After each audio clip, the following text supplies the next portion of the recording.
Look, so there's 4 steps in having a successful service-based business. When I say service-based, it's like barber, nail tech, esthetician, maybe you detail cars, maybe you clean houses, anything that's like you're selling your time so you can do something for somebody, right? Cleaning, babysitting, whatever. This can be a wide variety of things, but these principles can also be applied to other things as well. But through my experience of me going through things in my business of being a barber, and also teaching other barbers how to grow their business and things of that nature, it's 4 main things that you need to do. It's skill set, marketing, organization, and scaling, right?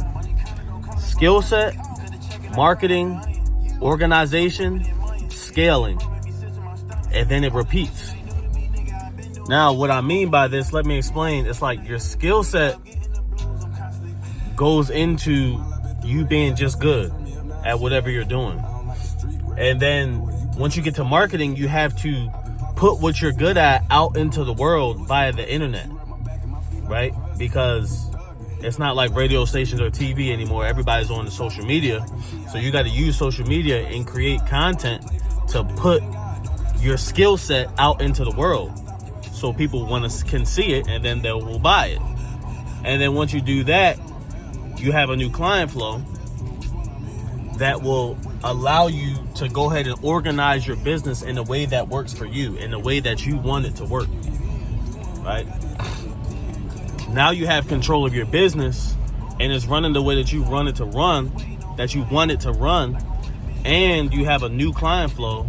Then it's time to scale. That's when you can raise your price. That's when you can, add other services and different types of offers, things like that. And then after you scale, it goes right back to skill set, because now you're charging a different price. Your skill set has to match that price, right? So let me just go a little bit into detail with each one. So we'll start with skill set. So skill set is basically just being good at whatever you're trying to do. So if you don't have anything that you do yet and you're watching this video, I suggest that you get into something that you enjoy doing or that you enjoy getting done to you. For example, I'm a barber because I used to always get my hair cut. I used to stay in the barber shop. I like being fresh. I'm blessed with nice hair, and I grew up being in the barber shop. I would sweep for a couple of dollars here and there to get some snacks from the store around the corner from the barber shop. Me and my cousins and my brothers would go in there. I was always in the barber shop setting, and then I actually started watching videos of just transformation of barbers and stuff before I even ever started to actually cut hair. I just found how somebody could go from looking so messed up to looking good from just a haircut very entertaining. So I will watch that type of stuff. So this is something that this is a service that I got done on a regular basis, and something that I've already enjoyed watching content from. I found it entertaining. So then I got into barbering. So if you don't have something that you're into, I suggest you get into something that you either like getting yourself, or that you find intriguing or engaging, or that you watch on social media, anything like that, where it's you enjoy the thing yourself. Because actually, if you get things done, you'll be at an advantage. For example, when I went to barber school, at least in my class, it seemed like I was ahead of everybody else when I was first starting. But that's because for my whole life, I was in the barbershop every 2 to 3 weeks getting a haircut. So it's I got my haircut so much, I understood how a haircut is supposed to feel.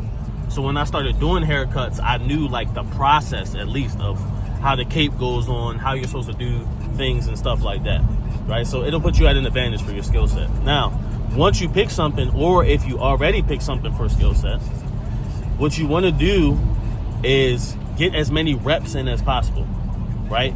You get better by doing things and learning from your mistakes. So if you're just starting something, do not be afraid to mess up. You're supposed to be messing up. You're supposed to be doing bad. You're supposed to be making mistakes so you can learn each time from them. If you're scared to do it because you're going to do bad, you're never going to get better. You have to get those mess ups out of the way, and you might not mess up, but doing the thing more is the ultimate thing that's going to get you better. Now, other things you can do to get you better is watching tutorials and watching content on the thing over and over, right? You can follow people in your field on Instagram, TikTok, Facebook, whatever the case may be, Twitter, and you can watch their content. You can watch their content to see how they're doing their process. You can watch tutorials on YouTube.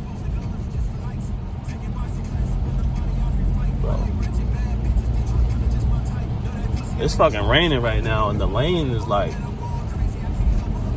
don't know. It was one of them merge lanes, so it was two, the lines on the ground. Anyway, yeah, you want to watch tutorials so you can see how other people that are successful are doing things, so you can continue to learn. And the more you see it and the more you watch whatever your thing is and the more you engage with it, you'll naturally just get better from just exposing yourself to the... Yo, what the fuck? It's lane lines in the middle. They must have just drew some new lanes or something. This shit is crazy. But yeah, skill set. You want to get good. Now, one more tip for skill set. When you're first starting, do things for free. See, a lot of the reason why people take a long time to get nice in service-based industries is because they're trying to charge off the rip when they're not even good. So if I'm a barber, for example, when I first started cutting hair, I cut hair for free for 6 months. Everybody was for free. I'm talking in barber school, I'm cutting hair for free. At home, I'm cutting hair for free. I had a car, I will drive to your house and cut your hair for free. But you know why I did that? Because I wasn't that good, and I know I'm learning so I can get better. So then when I am good and I do tell these people, okay, I'm charging you this time, they're not going to have a problem with it. But another thing is, if you're charging people and you're not good and you're making mistakes and you're messing up, they're not going to have that much incentive to continue to come back to you and allow you to get more reps to get better. You understand what I'm saying? For example, if you cut somebody's hair and you're just starting, this is just for barber because I'm a barber, but this applies for anything. If me and you are barbers and you're cutting somebody's hair for $30 and you're just starting and your haircut is trash, it's not horrible, you're not messing them up, but it's not good either, right? And you're charging them $30, right? It's okay, this is a good haircut, but it costs $30. Is this really worth $30? I don't think so. They're going to take a much longer to get another haircut from you, or they're going to stop getting their haircut by you because it's why am I paying this guy $30 to mess me up when I can just go to a real barber and get a real haircut for this amount of money? Versus me, I'm doing it for free and I'm not messing them up, but it's not that bad either. It's a okay haircut, but I'm learning and I'm doing it for free. You're okay, well, I'm getting a haircut for free. I'm gonna get a haircut every week, every 2 weeks, because it's free. Fuck it, right? So meanwhile, you're making more money than me, but I'm getting more reps and I'm getting better, so that when I do charge, I can keep my clientele coming and paying money more often. You understand what I'm saying? So it's when you're first starting, don't charge that much, right? Because if you do that, it's breaking people's incentive to keep coming back to you, causing you to not get as many reps, causing you to take longer to actually get nice, where you can actually start charging a price that you want. You know what I'm saying? And, you could say, oh, I hate when service-based people are nobody ever supports me, and where's the support the business? I'm black, so people will be support black business and stuff like that. Bro, money is money, business is business. Just have a good business. It's not about support. If you do a good service and you charge what your service is worth, not overcharging, or if you're trying to get better and you're building yourself and your skill set up, it's not about support. People will support you, but people will just fuck with your business, right? Do you think Chili's is support my business? Like, do you see successful barbers saying, hey, support my bit? Like, no, it's not about support. Have a good business and build your skill set up to a point where people want to buy your service. It's not about support. It's about, hey, I have money. You have this service that you're going to give me. Is it worth it? Do I want to give my money to you for you to give me that service? If not, then they're not going to buy it. It's not about support.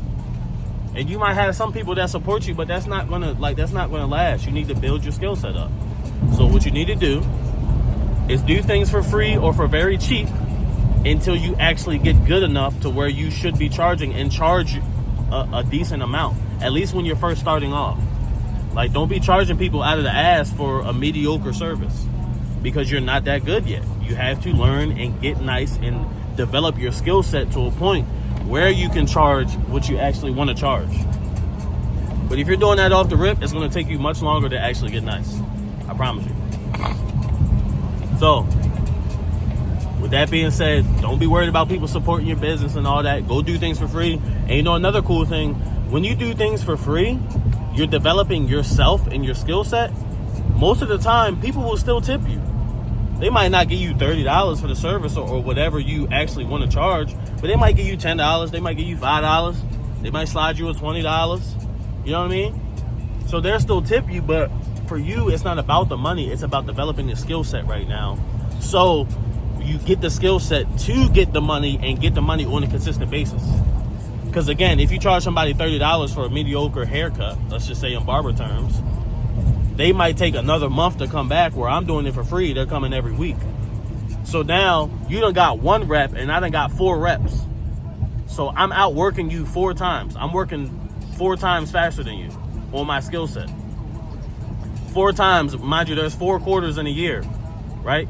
So it might take me a half a year to get nice, and it takes you a year and a half to get nice, or whatever the case may be. You know what I'm saying? My math might not be mathing, because 4 quarters, I'm working 2 quarters better. I don't fucking know, but you get what I'm saying.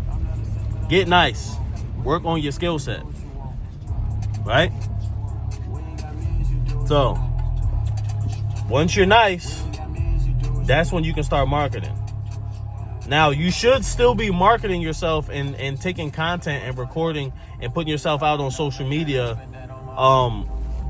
while you're first starting as well, because that's going to spread the word for more people to want to get your service as well. So you should be marketing the whole time.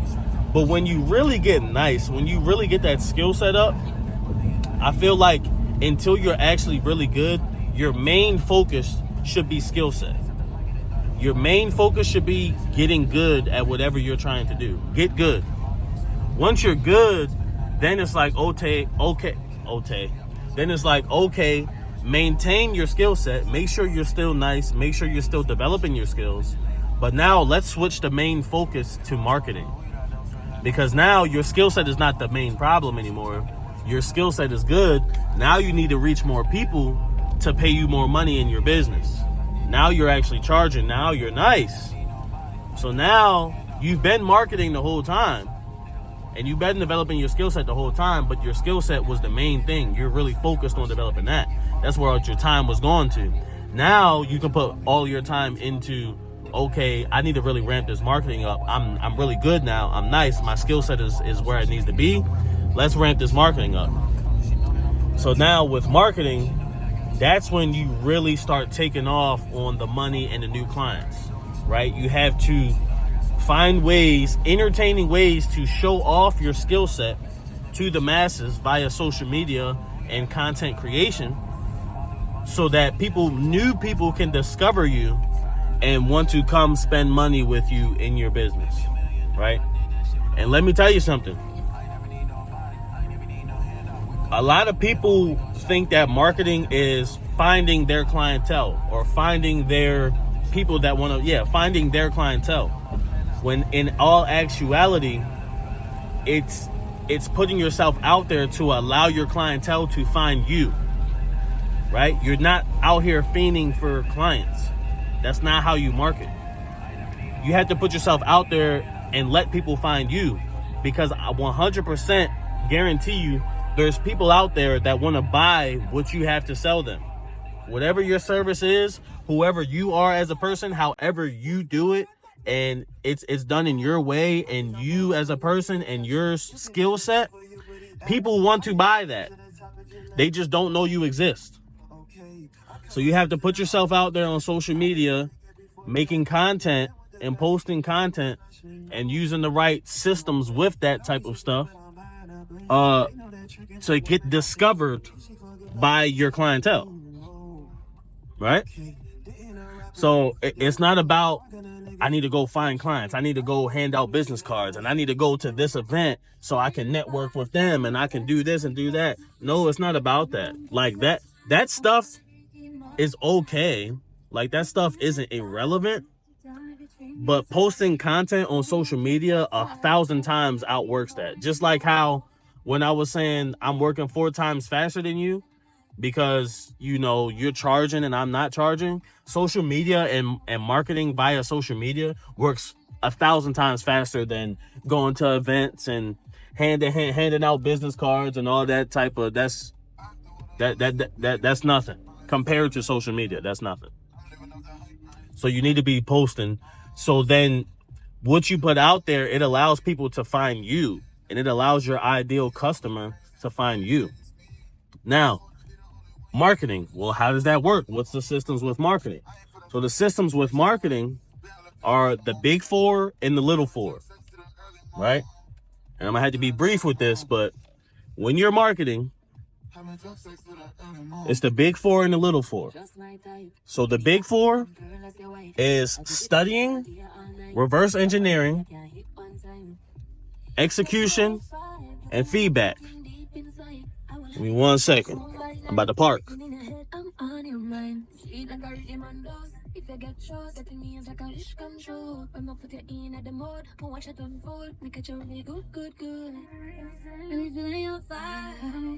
I'm at the gym. But again, the big 4 is studying, reverse engineering, execution, and feedback. These are the things you need to do to be successful on social media. And then when you do these, you have to go to the little 4. Right? It's the big 4, it's the little 4. You like that? But yeah, you have to go to the little 4. The little 4 is basically the aspects of the actual content itself. So the big 4 is how you create content and what you want to do to create good content, to go viral and to reach people, for your clientele to discover you. The little 4 is what you actually put into each video, each piece of content, so you make sure you're doing and you're thinking about the right things.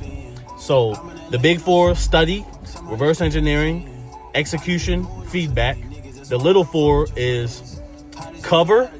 I'm gonna do this, but it's the little 4. But cover, the cover meaning like the clickbait or the picture that people see before they click into the video. So for like YouTube, that might be the thumbnail. For Instagram, it's just the cover. For TikTok, it's like if people go on your page and they'll see a picture before they click into the video. So it's the cover. Then it's the hook. Now the hook is very important because now we're in a scroll-based society, a scroll-based social media society. But basically, the hook is the first 1 to 3 seconds of the video, right? So the hook is as soon as you scroll, if you're scrolling or when people scroll on social media, when you scroll, that's the first thing people see. And it needs to hook them in to watch the rest of your content. So if you make some content and there's nothing going on in the first 1 to 3 seconds, nobody's going to stop and watch it because there's nothing going on. They're going to scroll right past it. You literally have like 1 second to hook somebody into your video. So the hook is the first 1 to 3 seconds. And now I say that that's the most important because now it's not even the cover is the main thing because everybody just scrolls. So a lot of the time when people discover you, they're not really going to see the covers. They're just going to see the hook and decide if I want to watch this content or not. But when they come to your page, that's when they see the covers on your page, and then they'll say, okay, well, what video do I want to click on because of these covers? Or if you're doing YouTube, they see the thumbnail and the title. The title can also be like for YouTube, the thumbnail and the title, that can both count as the cover. right? But on Instagram, TikTok, short form videos, which is what I'm an expert in. I'm not an expert in YouTube, but I will say I know the recipe to short form content, Instagram, TikTok, Facebook Reels, all that type of stuff. The cover, when you come to somebody's page, they see the cover pictures. But for YouTube, if you're a YouTuber, you're trying to market yourself on YouTube, that would be the thumbnail or the title. That will both be the cover, because it's the cover of your video before somebody clicks into it. So the picture has to look a certain way for somebody to want to click in. And then the title has to be something engaging that people want to watch, right? Then the hook, that's the hook. It's the first 1 to 3 seconds. Now so it's the cover, the hook, then it's engagement, right? How engaging is your video? You can have a good hook where it makes somebody stop and watch, but then the video could get very boring and then somebody will scroll away. We want somebody to stay and watch our whole video, right? So you have to make sure your video is engaging, meaning there's always something going on. It's entertaining. It makes people stay engaged with your content throughout the content, because you want to get them to the end of the video where the CTA is. The CTA is the call to action. Now, this doesn't always have to be at the end of the video, but either way, we want your video to be engaging so people enjoy watching your content.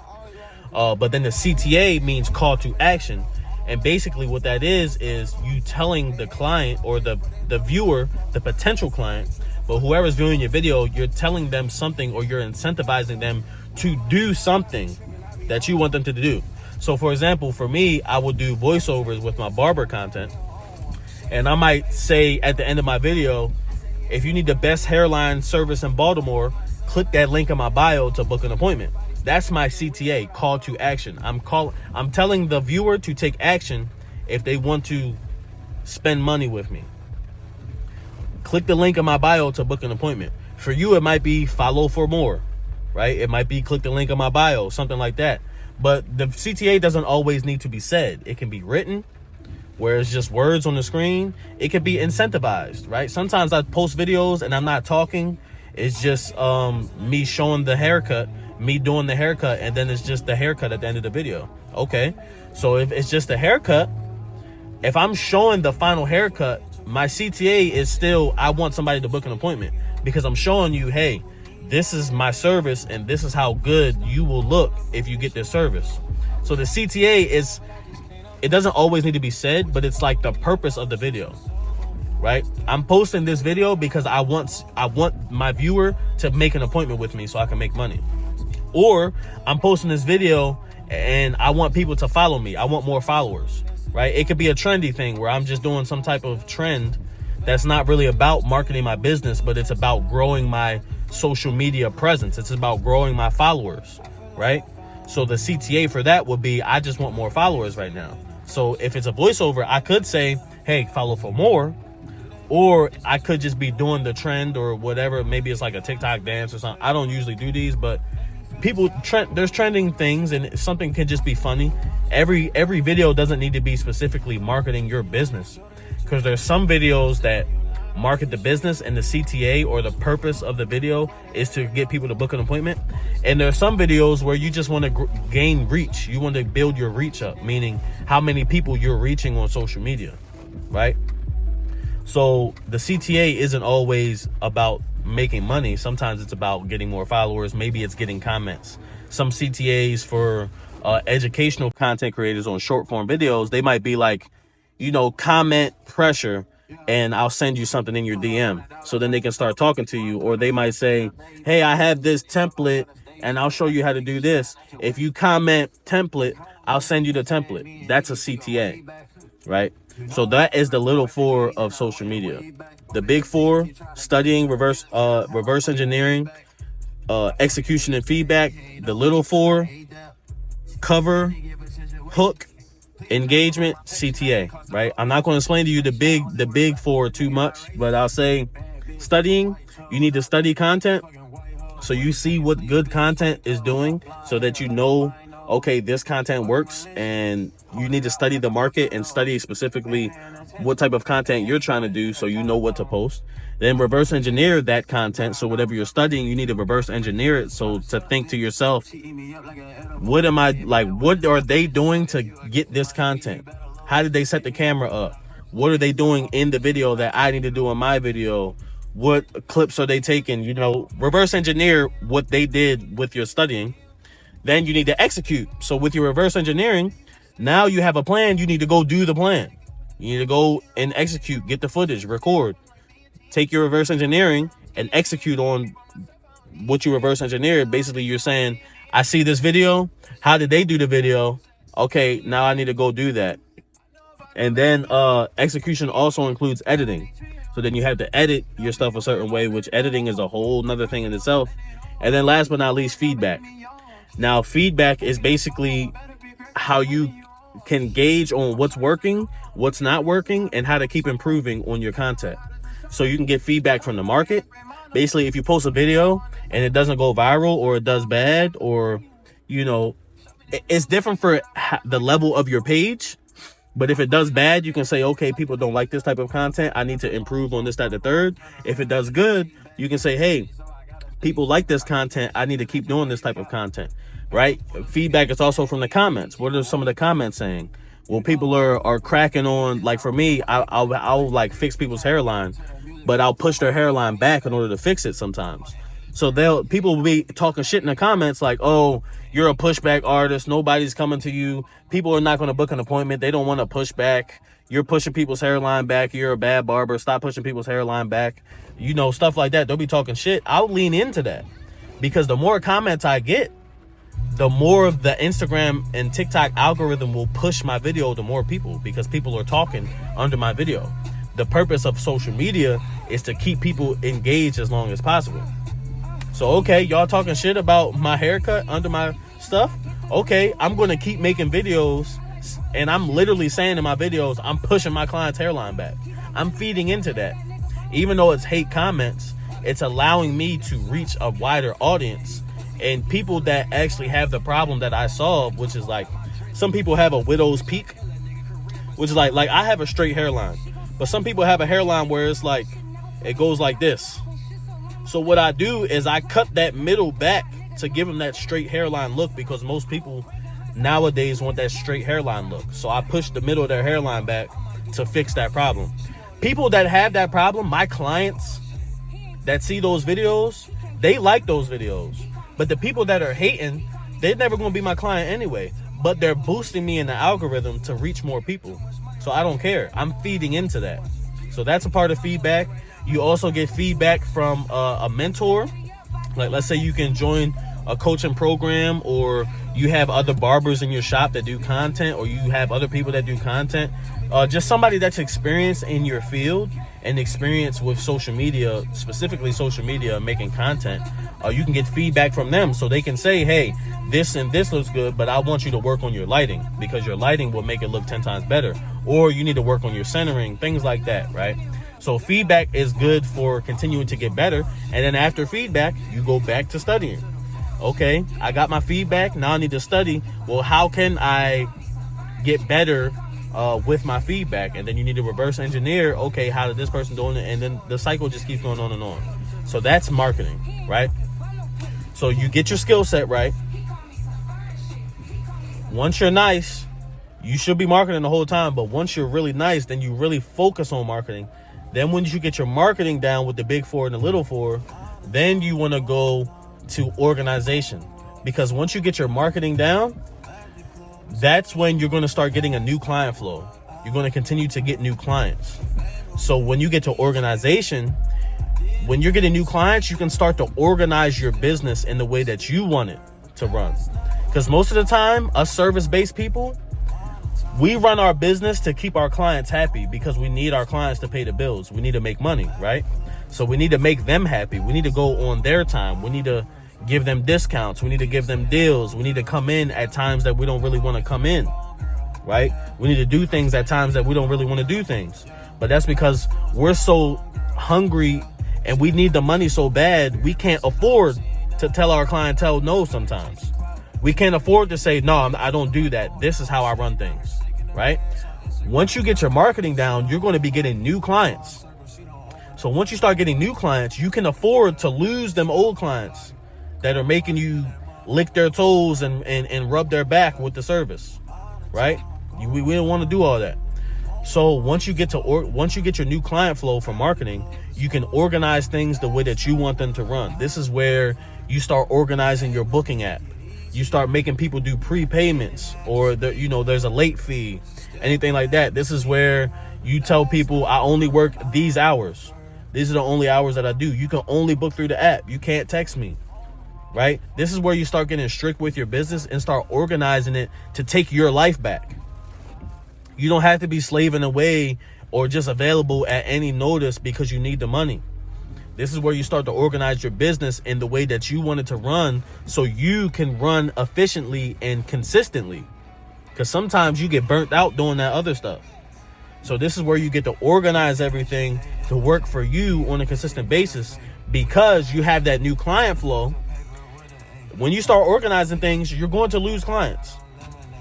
How I was, you just text me and you come, you know what I mean? You come get a haircut. Once I started getting new clients, okay, you got to book through the app now.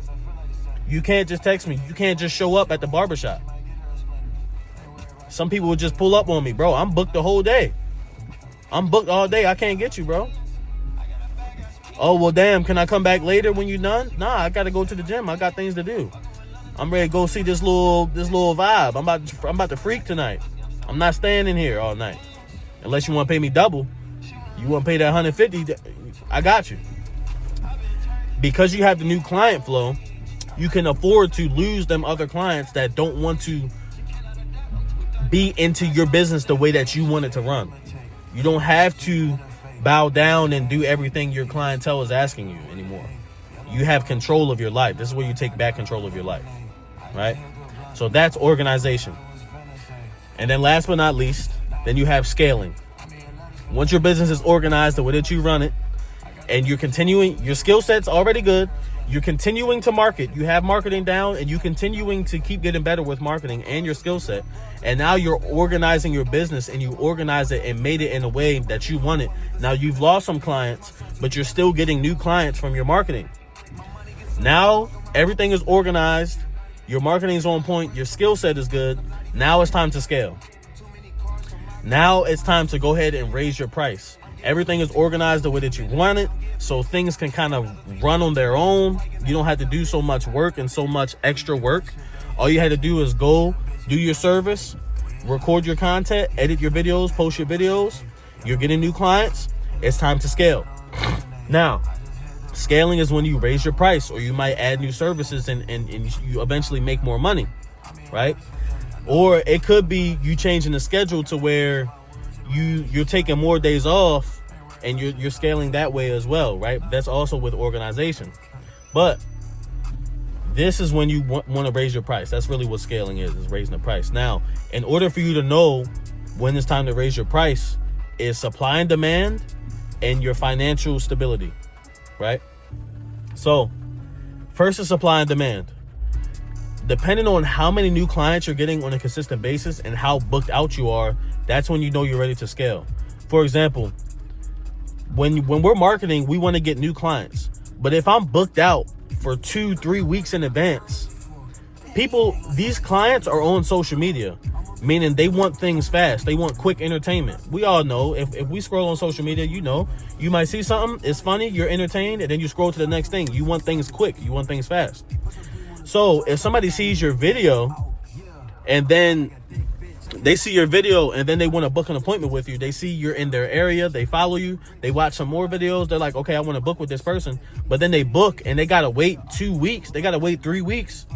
They're like, oh, no, that's too long of a wait. I'm going to just go ahead and, book with my usual barber or book with my usual nail tech or whatever the case may be, right? That's what they're telling themselves because they don't want to wait. They want things quick. So when you're getting that booked out, right, it actually pushes new clients away because they got to wait so long, right? When most of the time people on social media, that's where we're marketing ourselves, they want things quick. So when you get to that point, that's when you know it's time to raise your price. When you're booked out like 2-3 weeks in advance and you're fully booked to the brim and you got people texting you like, yo, can I get in? Can you squeeze me in? I'll pay you extra, things like that. You know, there is an actual science for this, but generally that's when it's time to raise your price, right? Because for one, we need to lose some of the old clients to allow space for the new clients to come in. And also, we want to make more money, so we're going to be charging more. We're so in demand, we know, hey, I'm in demand right now. People will pay a higher price to get with me, to get what I'm going to do for them in my service, right? So there's that. Then one more thing is financial stability, right? Because anytime you raise your price, there might be a slow season where it might be maybe 2, maybe even 3 weeks where you get a little bit slower because you're going to lose clients. You have to give them new clients time to go ahead and find you and come to you at that new price. Or you have to give your existing clients time to maybe go to somebody else and see that, hey, it's not the same service that I want. I'm going to pay that extra $10, $15, $20, right? For example, me, when I first raised my price, I had like 2 weeks of a slow season where, let me hold it like this because I'm like shaking. I had 2 weeks of a slow season where I was, how can I say this? I was slow. It was slower, right? I was still getting new clients, but I wasn't fully booked up, and I was being fully booked up all the time. But what happened was, after that 2-3 weeks, I started seeing my same clientele come back again. And I'm like, hey, what's up? How you doing? You know, how you feel about the new price? I was recording videos, like asking my clients how I feel about the new price. And a lot of them told me they didn't like it, and they went to somebody else because they didn't want to pay the price. But guess what? They couldn't get the same service that I was giving, right? They could not get the same service. So they came back. So you're also going to have that where they might go try somebody else, then they'll come back to you. But really, we want to continue to ramp up the marketing so we get new clients. And then the new clients will never know that there was a price raise. The new clients will never know the old price. They just like, hey, this is how much it is. This is what I'm getting, right?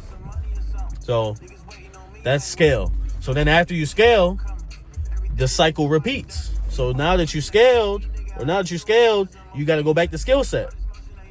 Because now, okay, you're charging a higher price.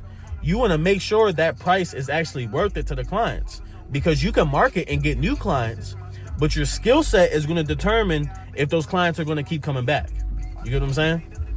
If I'm charging $50 haircut and then I raise my price to $75 because my marketing and my supply and demand is good, but it was good at $50, now I'm charging $75. And if I'm charging $75 but I'm doing a $50 haircut, those clients are not going to continue to come back. You might get a new client from social media and they're like, okay, yeah, I like this guy. His video is entertaining. He sold me, right? Basically, you're selling yourself when you're making it with your marketing to new people. So, okay, I want to buy in. And then when they go pay $75 and they come get a service by you or a haircut, I'm just using barber because this is what happened with me. I'm a barber. But again, this applies to all service-based industries. I go through that. Then I'm like, oh, the person gets a haircut. It's $75. And they're like, damn, you know, this is cool. He made some good content. But this ain't really worth $75. So, you know, it was a good experience. I got to be on camera. Sometimes people want to come so they can get recorded and be on camera. They want that experience. They see you on social media. They want to be on social media too. Right? So it's like, okay, cool. I got the experience, but I'm not coming back. No, I'm not coming back to this guy. We don't want that. We want new clients and we want them to keep coming back. So after you scale, you have to continue to improve your skill set. Because I want to tell you a little rule of thumb for pricing. Whatever your price is, it should be like a deal. So right now, I charge $75 for a haircut. But I honestly feel like I'm doing a $100 haircut. So people are getting a deal. They're like, damn, when he does his haircut, this is like a $100 haircut. Other barbers are doing the same thing he's doing for $100, but I'm paying $75. It's like a deal. So if you're doing something, let's say you charge $30 and you want to go up to $50. Whatever you're doing needs to be worth like $70. when you're charging 30. Let me explain. When you go up to 50, somebody that comes to you for that $50, it should be like, damn, this is like a $70 service, and I'm getting it for $50. I'm getting it for $50. This is a steal. This is a deal right here. That's how people should feel with your pricing. They should feel like they're getting a deal. So how you got to do that is continue to improve your skill set once you scale. Then you got to continue to improve your skill set. Once you improve your skill set again to match your price, then you got to market it. This is where you might have to try some new things with marketing. You might have to be on different trends. You might have to scale up the marketing, right? You might have to post more videos. You might have to get a video editor. You're making more money now. You know what I mean? That you have to continue to raise the bar. That's why it's a cycle. It always goes up. Every time you scale, it's like you're starting a brand new business. When you first started, your business was $30. So you did the big four and the little four with a $30 business. Now that you done scaled, you got to redo the whole process with your $50 business now. You done went from $30 to $50. So now your skill set got to be improved. Your marketing, you got to double down on marketing. You got to make even better content now. You got to organize your business better now. Right? You got to start being on time. You charge them more, you got to be on time. You got to hold your standard. You charging people late fees, you cannot be late. And then again, you scale again, and then the cycle keeps going over and over, right?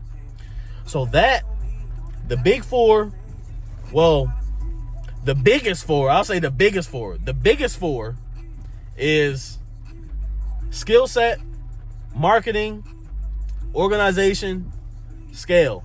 That's how you grow your business.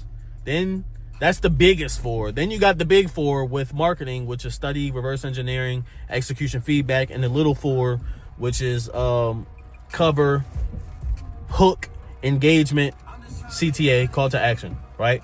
But the biggest four, that is how you grow your service-based industry business, right?